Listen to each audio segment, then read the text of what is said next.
Hello, Deepam જ્ઞાન ક્રાંતિમાં આપનું સ્વાગત છે. હું પરમાર કિરીટ, ધોરણ 10 સામાજિક વિજ્ઞાન વિષયના ચેપ્ટર નંબર પ્રકરણ નંબર 15 આર્થિક વિકાસ વિશે આપને સમજ આપીશ. અહીંયા આપણે આર્થિક વિકાસના લક્ષણોની સમજ મેળવવાની છે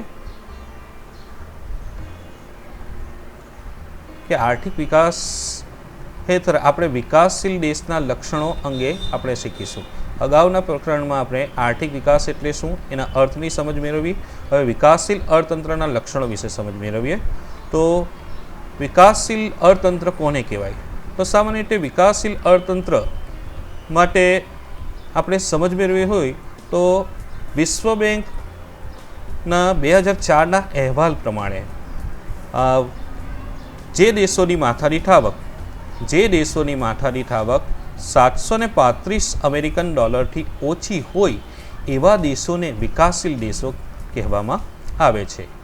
એનો મતલબ એ થયો કે જે દેશોની માથાદીઠ આવક 735 અમેરિકન ડોલર કરતાં વધુ છે તેવા દેશોને વિકસિત દેશો તરીકે ઓળખવામાં આવે છે. તો આ એક સામાન્ય સમજ મેળવ્યા બાદ કે વિશ્વ બેંક 2004ના અહેવાલ બાદ પણ આપણે વિકાસશીલ દેશ કોને કહી શકીએ એ અંગે એના લક્ષણોની સમજ મેળવીશું. તો વિકાસશીલ દેશનું સૌથી પહેલું લક્ષણ છે નીચી માથાદીઠ આવક. નીચી માથાદીઠ આવક સામાન્ય રીતે વિકાસશીલ દેશનું પ્રથમ લક્ષણ છે કે આ વિકાસશીલ દેશોની માથાદીઠ આવક હંમેશા નીચી જોવા મળે છે. એનું કારણ એ છે કે આ દેશોની રાષ્ટ્રીય આવક ખૂબ નીચી હોય છે અને રાષ્ટ્રીય આવકના વૃદ્ધિ કરતાં આ દેશોની જે વસ્તી વૃદ્ધિનો દર છે એ વધુ છે.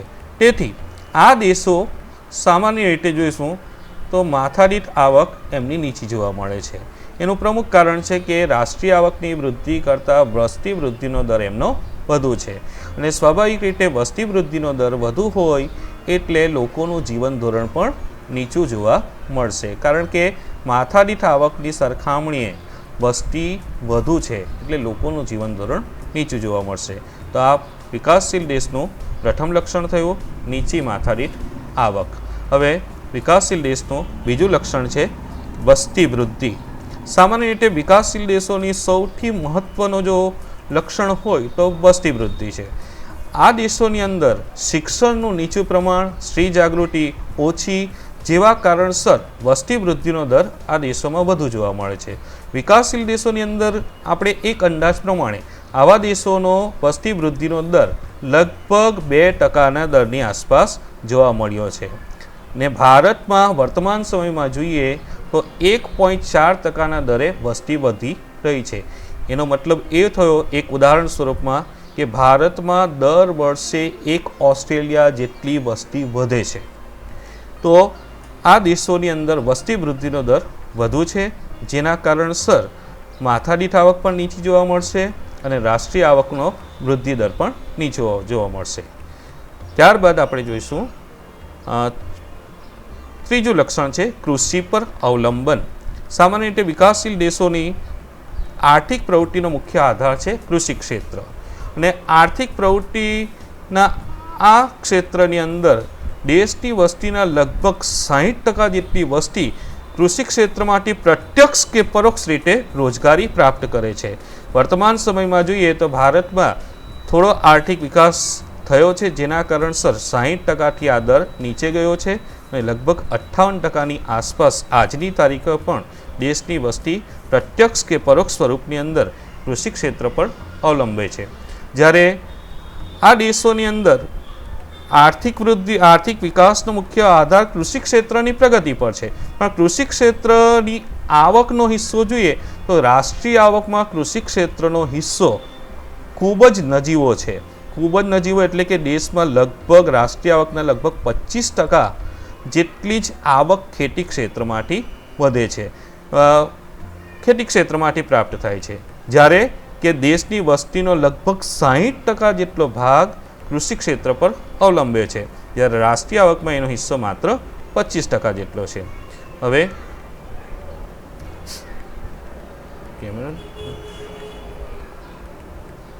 વિકાસશીલ દેશનું ચોથું લક્ષણ છે આવકની અસમાન વહેંચણી અથવા આવકની વહેંચણીની અસમાનતા. સામાન્ય રીતે વિકાસશીલ દેશોની અંદર એવું કહેવામાં આવે છે કે ધનિક વધુ ધનિક બની રહ્યો છે અને ગરીબ વધારે ગરીબ બની રહ્યો છે, કારણ કે રાષ્ટ્રીય આવકની જે વહેંચણી છે એ રાષ્ટ્રીય આવકની વહેંચણી ખૂબ જ અસમાન રીતે થયેલી જોવા મળે છે. દાખલા તરીકે જોઈએ કે આ સમાનતાની વાત કરીએ તો ગ્રામીણ ક્ષેત્ર અને શહેરી ક્ષેત્ર બંનેની અંદર આવકની અસમાનતા વધારે છે. દાખલા તરીકે ટોચના 20%, દેશની અંદર ટોચના 20% ધનિક લોકો રાષ્ટ્રીય આવકમાંથી 40% હિસ્સો પ્રાપ્ત કરે છે, જ્યારે તળિયાના 20% ગરીબ લોકોના હિસ્સે રાષ્ટ્રીય આવકનો હિસ્સો 10%થી પણ ઓછો આવે છે. કહેવાનો મતલબ એ થયો કે રાષ્ટ્રીય આવકની વહેંચણી ખૂબ અસમાન રીતે થઈ રહી છે. ઉદાહરણ તરીકે આપણે જોઈએ તો દાખલા તરીકે 1 રૂપિયાની આવક થાય છે તો 1 રૂપિયાની આવક જે છે એના 40 પૈસા જેટલી રકમ, એ 40 પૈસા જેટલી રકમ 20% ધનિકોના હિસ્સે આવે છે, જ્યારે ગરીબ જે છે તળિયાના જે 20% ગરીબ છે એને 1 રૂપિયાની આવકમાંથી માત્ર 10 પૈસા જેટલો હિસ્સો આવે છે. 10 પૈસા જેટલો હિસ્સો એટલે કે અડધા પૈસાથી પણ ઓછો હિસ્સો એમના હિસ્સે પ્રાપ્ત થાય છે. તો આ આવકની અસમાનતાના કારણે ધનિક વધારે ધનિક બન્યા છે, જ્યારે ગરીબ વધારે ગરીબ બન્યા છે. આમ વિકાસશીલ દેશોની અંદર રાષ્ટ્રીય આવકમાં અને સંપત્તિનું કેન્દ્રીકરણ, રાષ્ટ્રીય આવક અને સંપત્તિનું કેન્દ્રીકરણ ધનિક લોકોના હાથમાં થયેલું જોવા મળે છે. દાખલા તરીકે આપણા ભારતનું જ ઉદાહરણ લઈએ તો ભારતના જે અનિલ અંબાણી અને મુકેશ અંબાણી છે, અંબાણી રિલાયન્સના જે માલિક છે એ રાષ્ટ્રીય આવકનો મોટા ભાગનો હિસ્સો કવર કરી જાય છે. તો આવકની આ અસમાન વહેંચણી જે છે એ વિકાસશીલ દેશોનું મહત્ત્વનું એક લક્ષણ છે. અને ત્યારબાદ વિકાસશીલ દેશનું આગળનું લક્ષણ છે બેરોજગારી. સામાન્ય રીતે બેરોજગારી એટલે કે કામ વગરની સ્થિતિ. બેરોજગારી શબ્દનો જો યાદ રાખવું હોય, અર્થ સમજવો હોય તો એના માટેની એક સામાન્ય ચાવી છે કે ઈલા સોસ લાવે. ઈલા સોસ લાવે. ઈલા સોસ લાવે એટલે કે ઈચ્છા હોય, કામ કરવા માટેની ઈચ્છા હોય, કામ કરવા માટેની લાયકાત હોય, કામની શોધમાં હોય, કામ કરવાની શક્તિ ધરાવતો હોય અને લાયકાત મુજબ વેતન દર સ્વીકારવા તૈયાર હોય, તેમ છતાં જો કામ ન મળે તો એવા વ્યક્તિને બેરોજગાર કહેવામાં આવે છે. તો વિકાસશીલ દેશનું આ મહત્ત્વનું લક્ષણ છે બેરોજગારી. ને સામાન્ય રીતે યાદ રાખો, કોઈ પણ દેશની અર્થવ્યવસ્થા એ દેશની અંદર કેટલા લોકોને રોજગાર પ્રાપ્ત થાય છે એના પર આધાર રાખે છે. અને આ બેરોજગારીનો જ પ્રશ્ન દેશની અંદર મોટી રાજકીય ઉથલપાથલો સર્જે છે. ભારતમાં પણ વર્તમાન જોઈએ કે છેલ્લા 45 વર્ષની અંદર સૌથી વધારે બેરોજગારીનો દર નોંધાયો છે. વર્તમાન સમયની અંદર છેલ્લા 45 વર્ષનો રેકોર્ડ તોડીને ભારતમાં બેરોજગારીનું પ્રમાણ ખૂબ વધ્યું છે. તો આ વિકાસશીલ દેશોની અંદર જોઈએ તો બેરોજગારી એ વિકાસશીલ દેશોની અંદર વધારે પ્રમાણમાં જોવા મળી છે. બેરોજગારીનું પ્રમાણ જોઈએ તો કુલ બેરોજગારીનું પ્રમાણ જે છે કુલ શ્રમિકોના 3% કરતાં વધારે છે. દેશની અંદર જે કુલ શ્રમિકો છે એના 3% કરતાં વધારે બેરોજગારીનું પ્રમાણ છે. આવા દેશોની અંદર બેરોજગારી જે છે એ જુદા જુદા સ્વરૂપે જોવા મળે છે. એટલે કે બેરોજગારીના અલગ અલગ પ્રકાર છે જે અગાઉના પ્રકરણની અંદર આપણે જોઈશું. દાખલા તરીકે એના પ્રકારોની સમજ મેળવીએ તો મોસમી બેરોજગારી, છુપી બેરોજગારી, ઔદ્યોગિક બેરોજગારી, આ બધા બેરોજગારીના પ્રકાર છે. અને જે લાંબા ગાળાની છે એટલે કે ઘણો લાંબો સમય સુધી એમણે કામ વગર રહેવું પડે છે અથવા કામ વગરની સ્થિતિ છે, એને આ સ્થિતિ બેરોજગારી જે છે લાંબા સમયની છે. એટલે કે બેરોજગારી આ વિકાસશીલ દેશનું સૌથી મહત્ત્વનું લક્ષણ છે. ને ત્યાર પછી છઠ્ઠું લક્ષણ છે કે ગરીબી. સામાન્ય રીતે ગરીબી એટલે શું એની જો આપણે અર્થશાસ્ત્રની અંદર વ્યાખ્યા કરવી હોય તો આપણે કેટલીક અંશે વ્યવસ્થિત વ્યાખ્યા ન કરી શકીએ, પણ આપને ખ્યાલ જ છે કે ગરીબ કોને કહેવાય. તો એક પ્રારંભિક સમજ છે કે જેની પાસે રહેવા માટેનું મકાન નથી, ખાવા માટેનું અનાજ નથી, પછી કપડાં નથી, શિક્ષણ આરોગ્ય પાછળ જે વ્યક્તિ ખર્ચ નથી કરી શકતો, તો એવા વ્યક્તિને આપણે ગરીબ કહીએ છીએ. તો આ વિકાસશીલ દેશોની અંદર ગરીબીનું પ્રમાણ વધારે છે.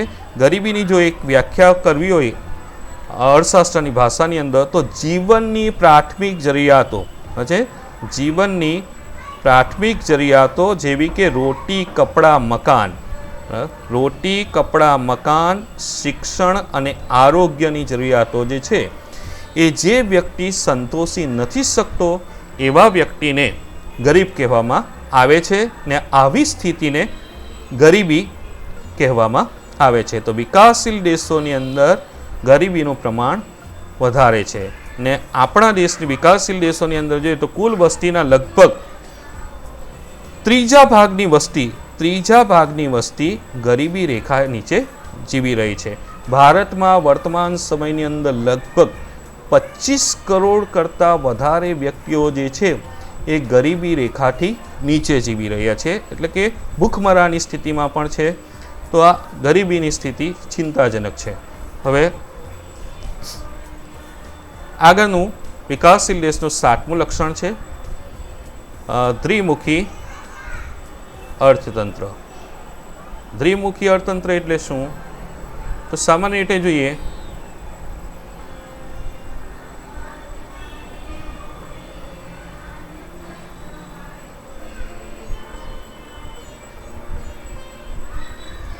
તો વિકાસશીલ દેશોની અંદર દ્વિમુખીપણું જોવા મળે છે. એટલે એક બાજુ પરંપરાગત ઉત્પાદનના સાધનોથી ઉત્પાદન થતું હોય અને બીજી બાજુ આધુનિક ઉત્પાદન પદ્ધતિ વડે ઉત્પાદન થતું હોય, તો એવા અર્થતંત્રને દ્વિમુખી અર્થતંત્ર કહેવામાં આવે છે. ફરી પાછું યાદ રાખજો વિદ્યાર્થી મિત્રો કે દ્વિમુખી અર્થતંત્ર એટલે શું? તો જે અર્થતંત્રમાં એક બાજુ જૂની પુરાણી ઉત્પાદન પદ્ધતિથી ઉત્પાદન થતું હોય અને બીજી બાજુ આધુનિક ઉત્પાદનના સાધનો વડે ઉત્પાદન થતું હોય, તો એવા અર્થતંત્રને દ્વિમુખી અર્થતંત્ર કહેવામાં આવે છે. ભારતમાં પણ દ્વિમુખી અર્થતંત્ર જોવા મળે છે, ને ભારત પણ એક વિકાસશીલ દેશ છે, તો ભારતમાં પણ દ્વિમુખી અર્થતંત્ર પ્રવર્તે છે. દાખલા તરીકે કૃષિ ક્ષેત્રની અંદર આજે પણ કેટલી જગ્યાએ પશુબળનો કે માનવબળનો ઉપયોગ કરીને કૃષિ પ્રવૃત્તિ કરવામાં આવે છે, જ્યારે કેટલીક વિકસિત રાજ્યોની અંદર કૃષિ ક્ષેત્રની અંદર આગળ વધેલા રાજ્યોમાં ટ્રેક્ટર છે, થ્રેશર છે જેવા આધુનિક સાધનો વડે કૃષિ પ્રવૃત્તિ કરવામાં આવે છે. એટલે એક બાજુ માનવબળનો કે પશુધનનો ઉપયોગ દ્વારા ખેતી થાય છે, જ્યારે બીજી બાજુ આધુનિક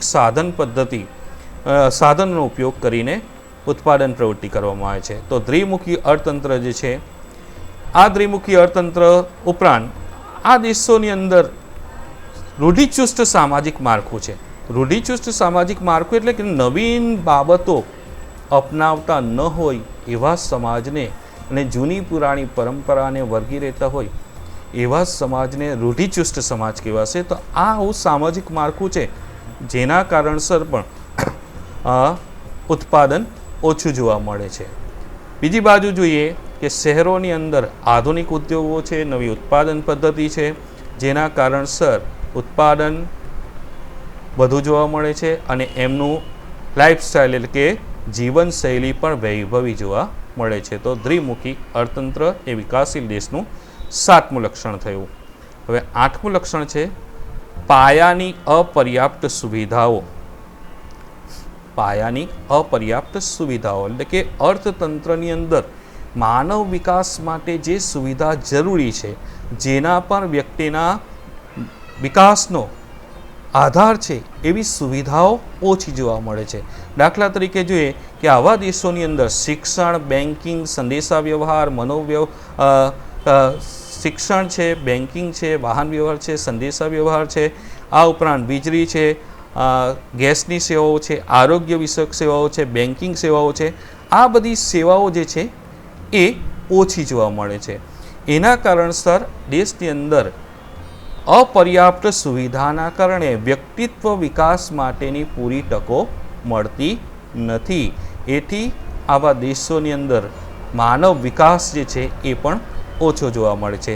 અને માનવ વિકાસ ઓછો છે એટલે આ દેશોનો વિકાસ પણ અટકે છે, એટલે કે અવરોધક બને છે. અપર્યાપ્ત પાયાની અપર્યાપ્ત સુવિધાઓ, પીવાનું સ્વચ્છ પાણીથી લઈ વીજળી છે, સંદેશા વ્યવહાર છે, બેન્કિંગ સેવાઓ છે, વીમા કંપની છે, ગેસ લાઇન છે, આ બધી માનવ વિકાસ માટે સૌથી મહત્ત્વની સગવડો છે જેના પર વ્યક્તિનો વિકાસ નિર્ભર છે. તો વિકાસશીલ દેશોની અંદર આ સુવિધાઓ ઓછી જોવા મળે છે. ત્યારબાદ વિકાસશીલ દેશનું અંતિમ લક્ષ્ય છે આંતરરાષ્ટ્રીય વ્યાપારનું સ્વરૂપ. આંતરરાષ્ટ્રીય વ્યાપારનું સ્વરૂપની વાત કરીએ તો વિકાસશીલ દેશો મોટે ભાગે કૃષિ ક્ષેત્ર પર એટલે કે પ્રાથમિક ક્ષેત્ર પર આધાર રાખે છે. અને પ્રાથમિક ક્ષેત્ર પર આધાર રાખતા હોવાથી આવા દેશોની મુખ્ય નિકાસો જે છે, નિકાસો મોટે ભાગે કૃષિ આધારિત છે કે બગીચાની પેદાશો કે કાચી ધાતુઓ જે મળે છે એની નિકાસો મુખ્યત્વે આવા વિકાસશીલ દેશો કરે છે. દાખલા તરીકે ભારતની અંદર જોઈએ, ભારતની કાચી ધાતુ એટલે કે લોખંડનો જો સૌથી મોટો ગ્રાહક દેશ હોય તો જાપાન છે. જે અશુદ્ધ સ્વરૂપનું લોખંડ આપણે ત્યાં મળે છે એના મોટા ભાગની આયાત એટલે કે એ જાપાન, એકમાત્ર જાપાન જ આપણી પાસેથી મોટા ભાગનું કાચી ધાતુ ખરીદે છે. એ ઉપરાંત ભારત મોટે ભાગે કૃષિ પેદાશોનો નિકાસ કરે છે. હવે આ વસ્તુઓ એવી છે કે જેની માંગ વિદેશોમાં એટલે કે અન્ય દેશોમાં ઓછી છે અને આ વસ્તુઓના ભાવ પણ નીચા છે. માંગ પણ ઓછી, નિકાસની માંગ પણ ઓછી છે અને ભાવો પણ નીચા છે. અને સ્વાભાવિક રીતે નિકાસ ઓછી હોય એટલે નિકાસ કમાણી પણ ઓછી ગણાય છે. અને એની સામે આપણા દેશની, ખાસ કરીને ભારતની વાત કરીએ તો મોટે ભાગે આયાતો આપણી યંત્ર સામગ્રીની છે, એટલે કે ઔદ્યોગિક પેદાશોની આપણે આયાતો કરીએ છીએ. ઔદ્યોગિક પેદાશોની આયાત કરીએ છીએ જેની કિંમત વધુ હોય છે, એટલે કે નિકાસ કમાણી કરતાં આપણી આયાત પાછળનો ખર્ચ વધારે છે. એટલે આ દેશો મોટે ભાગે વિદેશ વ્યાપારની શરતો પ્રતિકૂળ રહેવાથી આ દેશોની અંદર વિદેશી દેવું વધે છે. વિકાસશીલ દેશો મોટે ભાગે વિદેશી દેવા હેઠળ દબાયેલા છે. એક અંદાજ પ્રમાણે હાલની વાત કરીએ તો ભારતમાં જન્મ લેતો પ્રત્યેક ભારતીય વ્યક્તિ ભારતના નાગરિક તરીકે 8,000 રૂપિયાનું દેવું લઈને જન્મે છે. એટલે કુલ ભારતની વસ્તી ગુણ્યા 8,000 કરો તે આપણું દેવું છે. તો આટલી વિકાસશીલ દેશના લક્ષણોની સમજ મળી. આપને આશા રાખું છે કે ખ્યાલ આવ્યો છે. હવે પછીનો મુદ્દો છે આર્થિક પ્રવૃત્તિ એટલે શું અને બિન આર્થિક પ્રવૃત્તિ એટલે શું. સામાન્ય રીતે અર્થશાસ્ત્ર છે એને આર્થિક પ્રવૃત્તિ સાથે સંબંધ છે. તો આર્થિક પ્રવૃત્તિનો એક સીધો સાદો અર્થ એ થાય છે કે વ્યક્તિ કામ કરે છે અને કામ કરવા પાછળનો હેતુ એનો આવક મેળવવા માટેનો હોય તો એવી પ્રવૃત્તિને આર્થિક પ્રવૃત્તિ કહેવામાં આવે છે. બીજા શબ્દમાં કહીએ તો વ્યક્તિ દ્વારા કરવામાં આવતો શારીરિક કે માનસિક કાર્ય પાછળનો હેતુ આવક મેળવવાનો હોય, બદલો મેળવવાનો હોય તો એવી પ્રવૃત્તિને આર્થિક પ્રવૃત્તિ કહેવામાં આવે છે. પુસ્તકની વ્યાખ્યાના આધારે જોઈએ તો આવક મેળવવાના કે ખર્ચ કરવાના હેતુથી કરવામાં આવતી પ્રવૃત્તિને આર્થિક પ્રવૃત્તિ કહેવામાં આવે છે. દાખલા તરીકે ખેડૂત ખેતી કરે છે તો એ ખેતી કરવા પાછળનો હેતુ એ છે કે પોતાની કૃષિ પેદાશો જે તૈયાર કરી છે એ બજારમાં વેચશે અને એના દ્વારા આવક મેળવશે. કોઈ કારીગર કામગીરી કરે છે તો કામના બદલાની અંદર એ પગાર મેળવે છે. વેપારી છે એ વેપારી વેપાર કરે છે તો વેપાર કરવા પાછળનો એનો હેતુ નફા મેળવવાનો છે. શિક્ષક શાળાની અંદર શિક્ષણ કાર્ય કરાવે છે, એના બદલાની અંદર એ પગાર મેળવે છે. તો આવી પ્રવૃત્તિને આર્થિક પ્રવૃત્તિ કહેવામાં આવે છે. ટૂંકમાં ફરી પાછા શબ્દની અંદર જોઈએ તો જે પ્રવૃત્તિ પાછળનો હેતુ વળતર, બદલો કે પગાર મેળવવાનો હોય તો એવી પ્રવૃત્તિને આર્થિક પ્રવૃત્તિ કહેવામાં આવે છે. જ્યારે બિન આર્થિક પ્રવૃત્તિ એના કરતાં અલગ ખ્યાલ છે કે જે પ્રવૃત્તિ વ્યક્તિ આવક મેળવવાના હેતુથી ન કરતી હોય, જે પ્રવૃત્તિનો હેતુ આવક મેળવવાનો કે ખર્ચ કરવાનો ન હોય તેવી પ્રવૃત્તિને બિન આર્થિક પ્રવૃત્તિ કહેવામાં આવે છે. દાખલા તરીકે માતા પોતાના બાળકને ઉછેરે છે તો એના બદલાની અંદર એ કોઈ આવક પ્રાપ્ત કરતી નથી. ઘણીવાર વ્યક્તિ સમાજ સેવાના કાર્ય કરે છે. સમાજ સેવા કાર્ય કરવા પાછળનો હેતુ એને સામાજિક પ્રતિષ્ઠા મેળવવાનો હોય છે. એટલે સમાજ સેવા માટે એ પોતાના કેટલો ખર્ચ પણ કરી જાણે છે, પણ એની પાછળ એને આવક મેળવવાનો હેતુ નથી. તો આવી પ્રવૃત્તિ છે એને બિન આર્થિક પ્રવૃત્તિ કહીએ. ઉદાહરણ સ્વરૂપે જોઈએ તો બિલ ગેટ્સ ભારતની અંદર 10 કરોડ રૂપિયા દાન કરે છે, તો એ પ્રવૃત્તિ થઈ બિન આર્થિક પ્રવૃત્તિ, કારણ કે એ દાન કરે છે એની પાછળ કોઈ આવક મેળવવાનો હેતુ નથી. જ્યારે મુકેશ અંબાણી પોતાની કંપનીની અંદર 10 કરોડ રૂપિયાનું રોકાણ કરે છે તો એ પ્રવૃત્તિ થઈ આર્થિક પ્રવૃત્તિ, કારણ કે રોકાણ કરવા પાછળનો એનો હેતુ નફો મેળવવાનો છે. તો આર્થિક પ્રવૃત્તિ અને બિન આર્થિક પ્રવૃત્તિના બીજા ઉદાહરણ સ્વરૂપે જોઈએ, શિક્ષક પોતાના બાળકને ભણાવે તો એ બિન આર્થિક પ્રવૃત્તિ, પણ એ શિક્ષક સ્કૂલની અંદર ભણાવી પગાર મેળવે તો એ આર્થિક પ્રવૃત્તિ કહેવાશે. નર્સ પોતાના બાળકની સારવાર કરે તો એ બિન આર્થિક પ્રવૃત્તિ, કારણ કે એમાં એને પોતાની કોઈ આવક મળતી નથી, પણ એ જ નર્સ હોસ્પિટલની અંદર સેવા આપે, બદલામાં પગાર મેળવે તો એને આર્થિક પ્રવૃત્તિ કહેવાશે. નમસ્કાર.